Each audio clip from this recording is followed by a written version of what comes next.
The 350-year-old slave trade never ended. It just got a rebrand. We think of slavery as a dark chapter in history, but the same networks, the same transportation routes, and the same supply chain logistics that moved 12.5 million Africans are being used right now to move 50 million people around the globe. The ships have been replaced by planes, trucks, and the internet, but the business model is identical. Acquire human beings for zero cost and sell them for 100% profit. The horrifying truth is that the global economy was built on a blueprint of human trafficking, and that blueprint was so profitable, it never actually went away.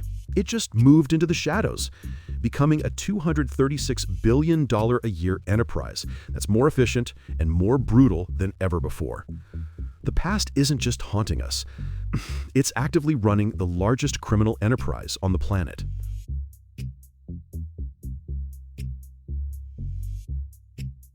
The first law designed to stop human trafficking accidentally made it 10 times worse.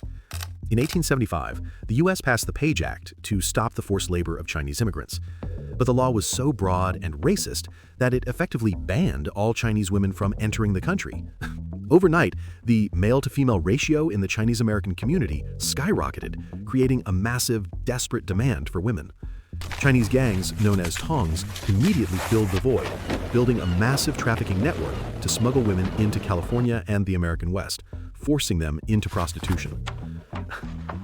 The law intended to protect had created the perfect black market conditions for an unprecedented trafficking boom. This is the ultimate aha moment. Sometimes the very laws meant to save people end up creating the most profitable markets for their exploitation. It's a pattern we see repeated even today.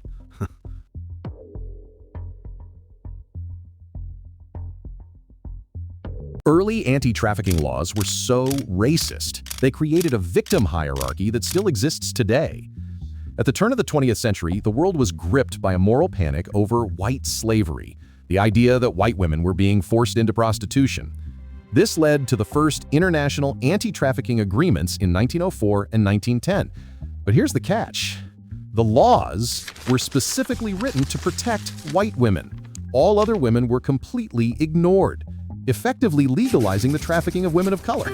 This created a system where the value of a victim was based on their race. Sound familiar? It's the same subconscious bias that dictates which missing person cases make the national news and which ones are ignored. The shadow economy didn't invent this victim hierarchy. It was written into the very first laws designed to stop it.